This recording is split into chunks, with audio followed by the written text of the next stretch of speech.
Sarie Taylor, welcome to Unbroken. Thank you for having me. Lovely to have you here. So why don't you give us a little bit about your background and how you found the three principles?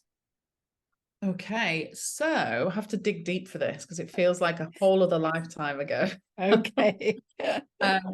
But I originally, so when I was in my early 20s, I didn't realize I was anxious, but I was very anxious.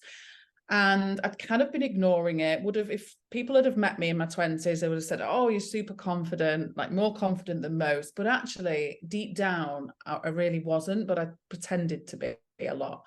So it eventually caught up with me in my early 20s, and I ended up going from having been to university, traveled the world with my now husband, and ending up within a space of 2 weeks not being able to actually physically leave the house with such severe anxiety. That then escalated from me not being able to leave the house to me not allowing my mum to leave the house because I needed her there. Yeah. So I was very much like, it was like regressed massively.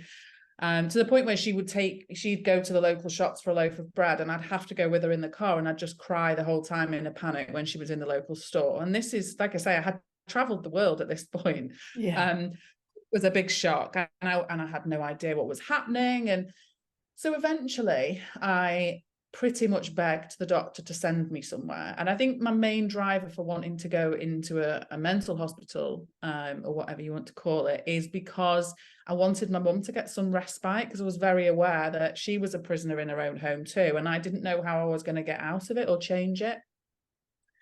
So I spent a month in hospital. I was very heavily medicated. So there was not really a medication that I wasn't on. I was on a concoction of many, many different things. And I came out of there after a month feeling, to be fair, quite chilled, but I would defy anybody who's not on beta blockers, diazepam, and antidepressants all at once on the highest possible doses not to feel quite chilled. But I was still frightened underneath and kind of thinking, what on earth do I do now? How do I get off these? Well, I was young, I wanted to have children. I knew that at some point I'd have to try and come off them. So I then went into exploring how to fix myself, which I know lots of people who end up finding the three principles start off, trying to fix themselves. And part of that was training to be a psychotherapist, because to be honest with you, I was quite embarrassed about where I'd ended up at the time. There was a lot of shame attached to it for me. So I still didn't want to admit when I left there that I was, there was anything wrong with me. So I, instead of in the UK, you actually have to be in therapy every week in order to train as a therapist. Right. So that was much more palatable for me to say, I'm training as a therapist. Okay. In other words, I'm in weekly therapy, but you don't realize that that's because I feel like I'm broken and not because I want to be a therapist. So that took me on to all sorts of things. And, as you can imagine, it helped a bit, but it didn't get rid of my anxiety. So then I tried NLP, DBT, CBT, hypnotherapy. I'm trained in most of them as well. Got a lot of certificates, but I was still burning out every 18 months to the point where I would, again, not want to leave the house. So I then came across, nearly 10 years ago now, I came across a podcast which talked about three principles. And at first, I don't know what it was, to be honest, that made me want to explore more. I know a lot of the time I would explore things out of desperation because I was like, maybe this will be the answer. But I think the first podcast I heard, it was like, I really resonated with what the person was saying around them feeling anxious and trying to fix themselves. I thought, I'm going to look into this a little bit more.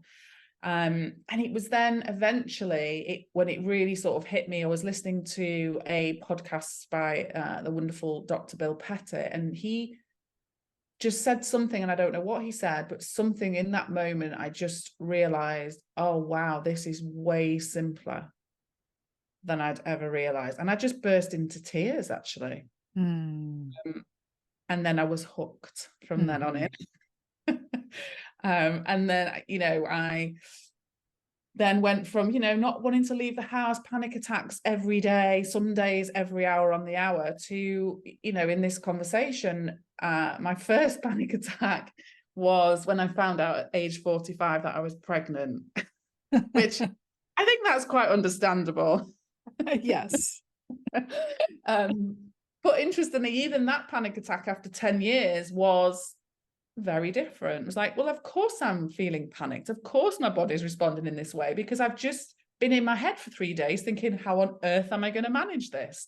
So it was still a very different experience. But yeah, I've never ever looked back. And yeah, it's a way of life for me now. And I'm also fortunate enough that I get to share it with other people as well. Yeah, nice. And so you mentioned there that when you heard Dr. Pettit speak, that it occurred to you how simple things were. So can you talk a little bit more about that and what you began to see about the simplicity of it? Yeah, so I mean, ironically, at the time I was listening to the podcast, I was going through one of my episodes, if you like, of severe anxiety, and I never forget, and I laugh about it now, but at the time I was on an exercise bike in the house whilst listening to a podcast whilst eating an apple, because I was trying to eat better, exercise, and self-develop, because that's what I needed to do to fix myself. So it was like, I'm doing it all and all at once, and I'm giving it full throttle, and I will fix myself at all costs. And there was something in what he said, and again, to this day, I don't know what he said, but it's something in that he said, I realized I'm trying too hard to be something other than human right now. I am fighting and resisting this experience that I'm having, that actually I'm now starting to see very quickly is a really innocent misunderstanding of the human system.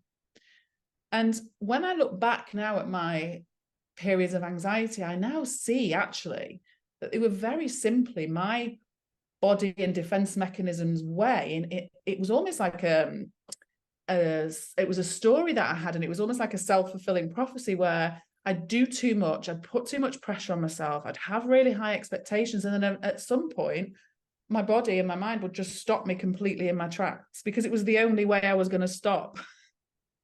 Right. Yeah. And it was that sort of the simplicity of it. Well, yeah, that makes sense. Like, that's the only way I get any respite, is when I am confined to the house, because I can't physically get myself out, because I am frightened of what's behind that front door.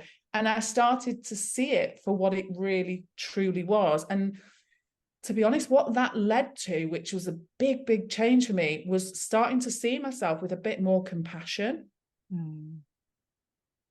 of how harsh I was on myself, and what a full-time job trying to fix myself had been, and how inadequate and broken I saw myself for many, many years. And then that cycle then became, well, if I'm inadequate and broken every 18 months, then I need to make sure those months in between that I am overcompensating and making sure that, I am the best version of myself I can ever be, as opposed to, one thing I always teach now, particularly to young people, and I love, is to say, let's just aim to be average, because average is great.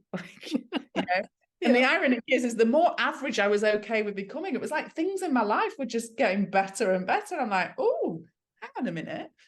This is a little secret that I've missed. We aim to be average. Often we soar, because we're taking so much pressure away rather than having to be something that sometimes we can't and don't need to be. And were you a really sort of high achieving student when you were in your teens? I didn't do bad. In fact, no, I did well. I did. You see, that was the sort of the dialogue I would have had, is like, some of my friends did better, and I could have done better, but I was, A's and B's in my, I did well. But where a lot of the stress and the overthinking for me came from was taking responsibility for everybody else. So I can remember for years and years and years, I'm one of 5 siblings, I'm the eldest, and I would literally, and now I just think, how would this even make sense to me to do this? But I used to lie in bed at night before I'd go to sleep, before I had a child of my own, and I'd go through every sibling. Are they okay? Do they need anything? What can I do to help them do better? And I would literally see it as my responsibility to worry systematically about every sibling. Wow. Yeah. Whereas now I still get, the knocks on the door or the message, can I borrow 20 quid or can I do this and that? But it's like, yeah, that's okay. But worrying about you, no thanks. You can do that for yourself. Right. Yes. Mine was more of like a high achiever in a sense of making sure everyone was okay and seeing myself as the more responsible one. And again, funnily enough, now I see how disempowering that was to my siblings, and that I wasn't any better than them. I wasn't in a better place to, make sure they're okay, and that it is quite disempowering. But and it's very freeing to realize I don't have to do that anymore. Mm-hmm. Yeah. Oh, nice. So that's great. So, for our listeners, if they're experiencing anxiety at the moment, where would you say that comes from? So we are only ever feeling our thoughts. There is no exception to that. We are only ever in the feeling of our thinking. And so if you are feeling anxious, then you have a lot of anxious thoughts going around. It might not even be that you notice it. It might be so habitual and so second nature. But if you're feeling anxious, that is a surefire way to say that you are anxious, as in anxious thinking about the future, what's coming next, all the what ifs, what if this happens, what if that happens. And so even though you might not even know what those thoughts are, if you're feeling anxious, that for me now, that is just an invite from your mind and your body to just get present and get back in your life. I was just doing a little reel earlier, just sharing that for me, there's two places I am in my life, and that's either in my head or in my life. Mm. And I can't do both very well at the same time. And so if I'm feeling anxious or on edge or overwhelmed or tired or anything, when I used to feel like that, I'd go into my head of like, oh, I need to get rid of this anxiety and I need to make sure it doesn't get worse. And why is it there? And I'd overanalyze. Whereas now, again, the simplicity is it's like, oh, I feel anxious. Invite to get in my life and out of my head. Yeah. And how does one do that? Get in your That's life? people always ask, always. And it's an interesting one because it's our default is to be present and in the moment. That's how we're but that's like gravity. It's like I know if I drop something, it's going to fall because of gravity. And so I know if I get out of my head and stop holding on to thoughts and analyzing and preempting and predicting, just like gravity, I'm going to fall into that present space. So rather than thinking, how do I get more present? I always encourage to people just to reflect and notice when you're not and what's happening there, because you'll see that if you're not present, chances are you are in your head trying to deal with something that isn't here yet, that hasn't happened yet, and I love the saying of like, anything that follows the words what and if is an illusion. And so we spend time creating illusions. The thing about stories and illusions, they can get so elaborate and there's no limitations, and therefore we can get really frightened and scared and anxious. Mm-hmm. We're such imaginative, creative creatures. We can make anything up. Absolutely. Yeah. And do all of the time. But what we can't make up is right now. We're in something, we're in it, and actually we're always being guided. I think when I look back to what my panic was about, it eventually ended up, and this is quite common for a lot of people who experience severe anxiety, is my anxiety was actually only ever really about getting anxious in the end.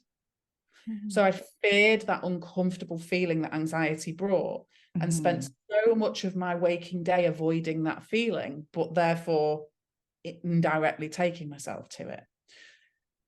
And I think, it's that getting comfortable with the discomfort that sometimes that brings, but seeing it for what it is, not that, out of every single panic attack I ever experienced, not one of them was I ever faced with imminent danger, not one. I had thousands, not one of them where I was faced with imminent danger. And so we're practicing and preparing for perceived or, made up danger.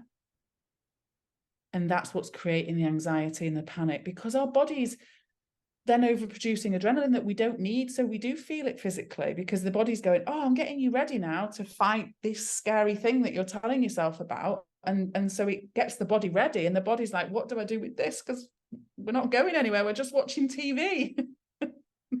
Yes. Yeah. So that's where the discomfort comes from in our bodies. Yeah. Yeah, absolutely. And then that can lead to then more overthinking. I think one of the things that was helpful for me, and I think it was Dr. Bill Pettit that I heard talk about this originally, and I won't do it as good justice as him, but when adrenaline is pumped into the body because we are sending a message to our lizard brain that we are in some sort of danger, that part of the brain is not sophisticated enough to go, oh, Sarie's catastrophizing, let's not bother with the adrenaline, she's just worrying in advance. It just assumes that what you're telling it is now. Now, that adrenaline actually only lasts in the body for around, don't quote me on this, but around 8 minutes. And in actual fact, after about 4 minutes, it halves.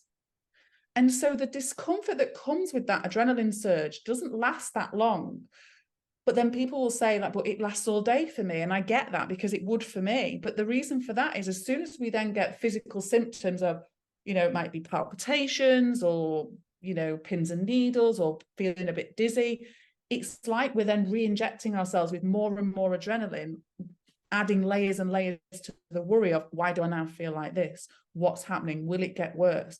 When in actual fact, the more we can sit with the discomfort through understanding and being a bit more able to see it for what it really is, it doesn't stay around for very long. Yeah. Yeah. And so if someone's experiencing that kind of rush all day or for hours and hours, are they that what they're doing is continually kind of firing up that adrenaline in their body? So it's a new dump of adrenaline. Yeah. And then if we do that for a certain amount of time, then the body starts to produce cortisol, stress hormone, because it's like, oh, this adrenaline isn't quite working, so we need something bigger and better. And then we get stress hormone, and that lasts for longer. So that's then can make it more difficult, if you like, in that moment for us to settle back down quicker. But one of the things that I'm really passionate about, and we'll say this now whilst we're talking about this, is I was told by a therapist many years ago that because I lived a lot of my life in fight or flight, which I did from a very young age, I produced a lot of adrenaline for a long time, and had this habit of producing it and creating, dramas out of everything. And I was told that I would just have to learn to manage that. And yet what I can say is that now I have a very different experience of life. My adrenaline levels are not through the roof all the time anymore. So they can settle and will settle once we start to understand enough that we're not constantly setting off that internal alarm to keep producing the adrenaline. And the other thing with cortisol in the body is, because it's the hormone that the body prioritizes over any other, it will then mess with your hormonal imbalance, which is why a lot of women who are anxious end up going to the doctor, because they believe they have some kind of hormonal imbalance. And they probably would have in that moment if they were tested, but it's not because there's a problem with their hormones, it's because they're stressed.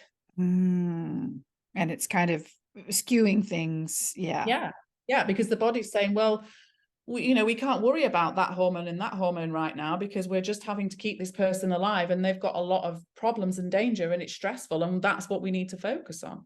Right. Right. Yeah. Once again, the brilliance of the body. It's amazing. Yeah. It's amazing. Yeah.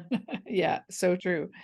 And so one of the questions I had prepared for you was, what can we do when we feel anxious about being anxious? I love this, exploring this. Yeah. Yeah. So when we feel anxious about getting anxious, what we're really talking about is that we're anxious about we're scared of the discomfort or the feeling that we have defined as bad. And I think with understanding and exploring the principles, and in whichever way people want to do that, like listen to podcasts like yourselves, it's starting to see, for you to start to see that you are safe and you're okay. I always remember my youngest brother he was an MMA fighter, so he would go into the ring and he'd have fights. Now, I couldn't sit and watch him because it would just make me so physically sick and scared. I just couldn't do it. But he said he used to love that feeling. He said it was, his ears would be ringing, his sight would go, like the sheer amount of adrenaline that would go into his body going into that room sounds extreme. And yet that's why he did it, because he loved that feeling. And when his wife went into labor, he's got 3 children. And when his wife went into labor with one of the kids, I remember him ringing me afterwards. He said, yeah, it's all fine. He said, oh, I had to go out the room though. I had an awful, no, he didn't say awful. He said, I had a panic attack, quite a bad panic attack. So here's me going, oh no, goodness, that's awful. What happened? And he's like, oh no, it was fine. It was all right. And then he said, it was like I was in a tunnel in my head. So I just went out of the room and then I sort of came out of it. And here's me feeling terrible for him. And he made me laugh. He said, I actually quite like that feeling. Wow. And he'd said that to me before in the past, but that he likes that feeling of, he said something along the lines of, it's just me and the universe and nobody or nothing else. It's like he goes into this in his head. And for some people, that could be a really scary experience.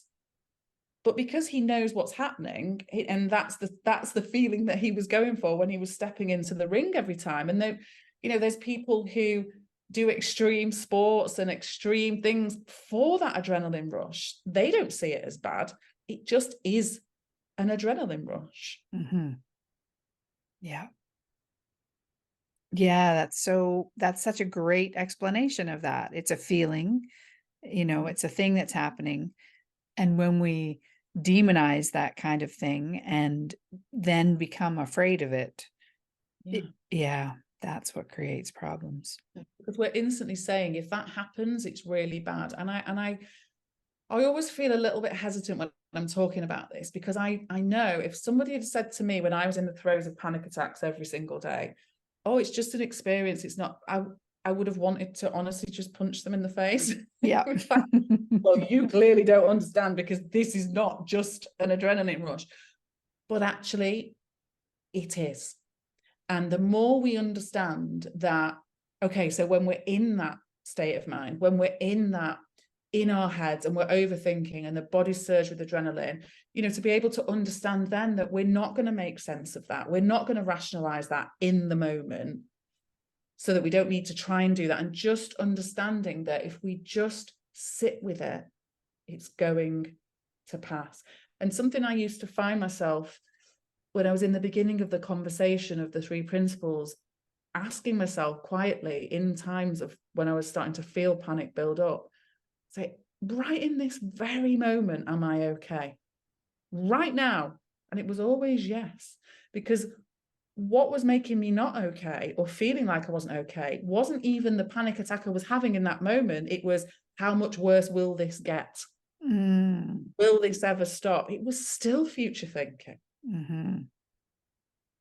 I could actually deal with the panic. The panic, I know it's different for everybody, but for me would end up with me going to the toilet, feeling sick and retching, and then I would just cry and then it would go. It was the same every time.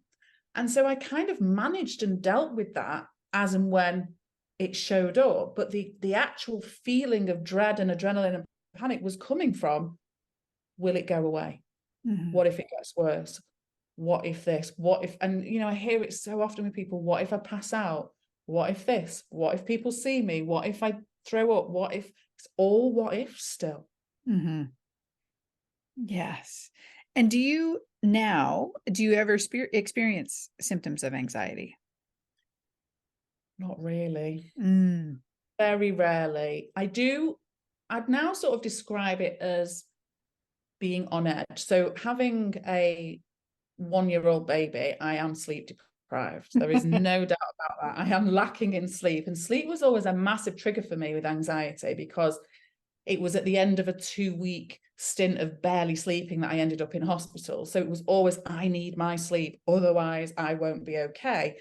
And so even that now is a different experience. So I know that I'm tired. I know that when I'm tired, I can have intrusive or anxious thoughts, but I also know that they don't mean anything and I don't need to pay attention to them. And again, they're just a sign for me to need more sleep or to get the rest if I can, or the support. And it's interesting because when I had, so I've got a 16-year-old and a 1-year-old, and that's a whole other podcast episode. But when I had my 16-year-old, I wasn't in the conversation of the 3 principles. That's when had not been out of hospital, probably only about a year or so. Oh no, it would have been a few years actually. And I was really postnatally anxious when I had her, like really awful, you know, laid awake at night, really intrusive, awful thoughts, thought I was the worst mum in the world. It was a really difficult time. And now, this time, I had a couple of intrusive thoughts in the beginning where, you know, I was stood on, we've got like a mezzanine in our home that we've got, and there's like a glass thing, and a thought just popped in my head and thought, imagine if you tripped and threw her, or imagine if you just threw her. And then the next minute, my head's imagining a pool of blood on the floor. Now, I just laughed to myself because my thoughts don't scare me. And I laughed to myself because I thought, God, you need sleep. Whereas when I had my other daughter, thoughts like that escalated into weeks of torture and suffering because one, I thought there was something wrong with me and that people didn't have these thoughts unless they were terrible people. 2, I didn't want to tell anyone in case they thought I was completely mental, up until a point where then I had to tell people because I didn't want to be on my own. And I can see how just an innocent, intrusive thought that just pops in because you're tired or in a lower state of mind or a lower mood can be just seen as that, as a sign and an alarm to go, try and get more sleep if you can.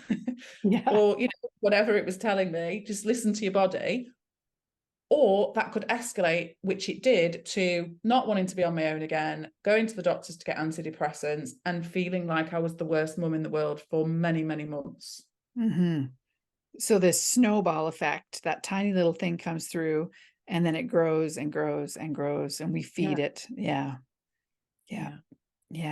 Such a good point. One of the things I wanted to ask you about too, speaking of anxiety, is learned fears and phobias. So I mentioned in the questions I sent you, you have a post on your website about the spider in the bath.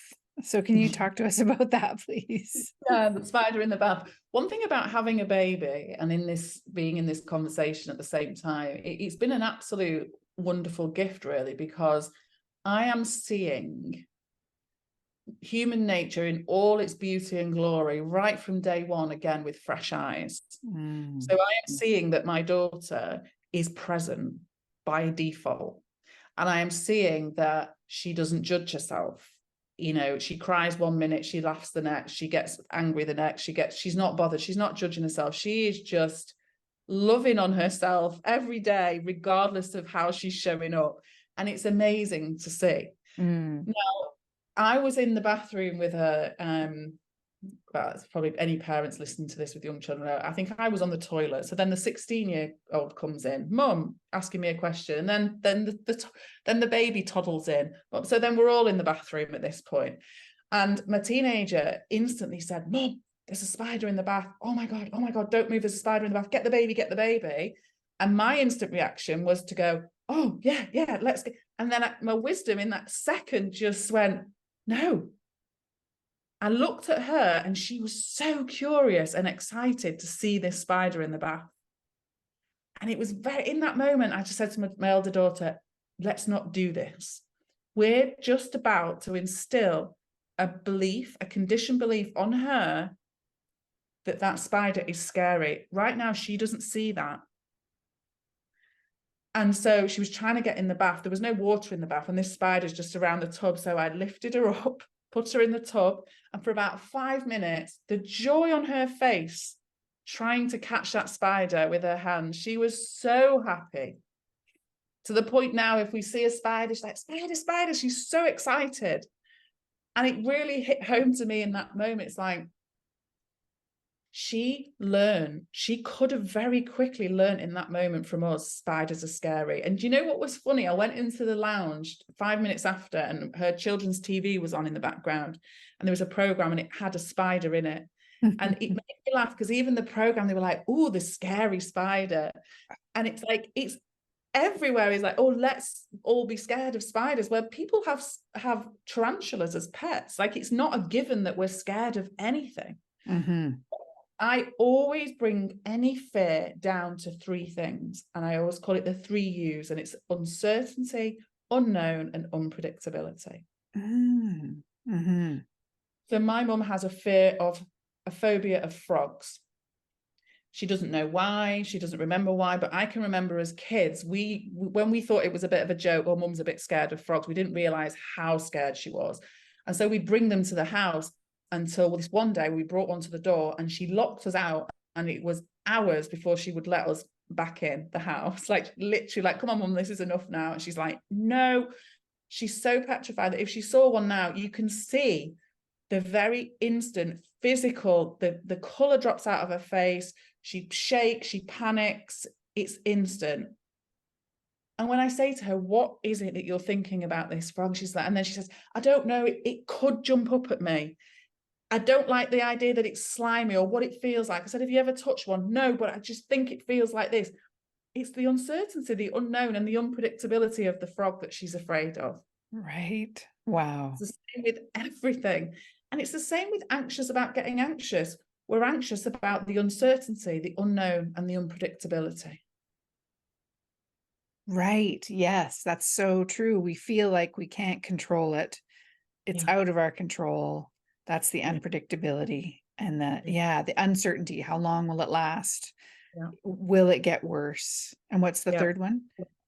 And the unknown. So it's unknown. Just not being able to predict or know for sure what's to come. And all fears go back to that. I think they say that we're born with only 2 natural inbuilt fears. One is a fear of falling, and another is fear of loud noises. So when you hear a bang, you see a baby might jump like that. Mm-hmm. Other than that, everything is learnt. Mm-hmm. Yeah. Wow. That's such a good point. I experienced a lot of urgency. So anxiety in the form of urgency for years. Mm-hmm. And I can see too that one of the ways that I dealt with the uncertainty about that, like trying to control it, was just by going faster and doing more. Yeah. Get there quicker, and then it's over with. It's quicker. Yes. And the crazy thing is, it never went away. I used that coping strategy and it didn't work, but I kept doing it anyway. So and so actually that funny. would be a definite way to get more adrenaline into your system as well, wouldn't it, by going faster? That was the thing. I think I was just flooded so much of the time. Yeah. By trying to go faster. Let's see what else we touched on hormonal imbalance, which is one of the things I wanted to talk about. And I think we've kind of covered that, and about how that adrenaline flooding can affect the natural balance that's there automatically. Yeah. Absolutely. Yeah. Anything else you can say about that? Well, I suppose I've recently done a little bit of work with an endocrinologist and she's a wonderful hormone specialist. And, ultimately what it comes back to every time we've spoken about, any sort of hormones, even people talk about menopause as being hormonal imbalance, perimenopause, it's not an imbalance. In a way, our hormones are imbalanced because they're imbalanced, if that makes sense. Like, they've got to balance each other out and they work together. There's so much going on behind the scenes where it's all working in our favor and for the greater good of us and our bodies. But when we throw something else into the mix, like something we've predicted, something and particularly menopause and hormones get such a bad reputation in that people dread it 10 years before they hit perimenopause, because they've been told a million times how awful it's going to be. And And yet that doesn't have to be the experience. You know, I've spoken to many people within the Three Principles community who had awful perimenopausal symptoms that with the understanding they went away, because again, if our body's having to work twice as hard to do what it's doing, you know, so menopause is the body getting ready for the next phase of our life. Well, if it's trying to do that and yet we're not respectful of that, and we don't slow down, and we don't take care of ourselves as best we can, and we don't, you know, stop getting too caught up in the what ifs, then the body's got to work twice as hard to get where it needs to be. And it's always comes down to the less we interfere with nature and what's intended, the easier everything is. Yes. Yeah. So well put. That's how I see it as well. Yeah. I think a lot of people look to hormonal imbalance for a reason for anxiety, because I know, again, having been in that situation, I mean, the amount of times I went to the doctors with my anxiety, assuming there was some kind of hormonal imbalance. Was it my thyroid? Was I low in vitamin D? I was always looking for a reason, because I didn't understand or couldn't see how something that felt so awful could just come from my thinking. It was like almost too simple to believe, if you like. And yet my experience of even having throughout my own menstrual cycle, my hormones, you know, really struggling with lots of symptoms, that again, in the last 10 years of being in this understanding, I don't have that same experience every month anymore. It's not a coincidence. No, that's right. Yeah, we don't appreciate how powerful our thinking is, really. Yeah, absolutely. Yeah. Well, as we come to the end of our time together, is there anything else you'd like to share that we haven't touched on today? For anyone that's new to the principles, or, you know, this might even be the first podcast they ever come across, keep exploring is all I can say. I came into this conversation to fix my anxiety, and here I am 10 years later, and it has brought me and given me so much more than just changing my relationship with anxiety. So keep going, I would say.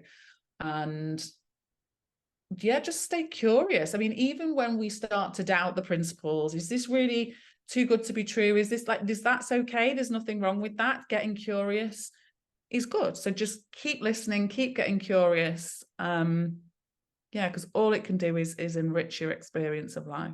Oh, that's great. Thank you.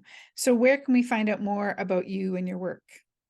I run an organization called Worldwide Wellbeing Limited.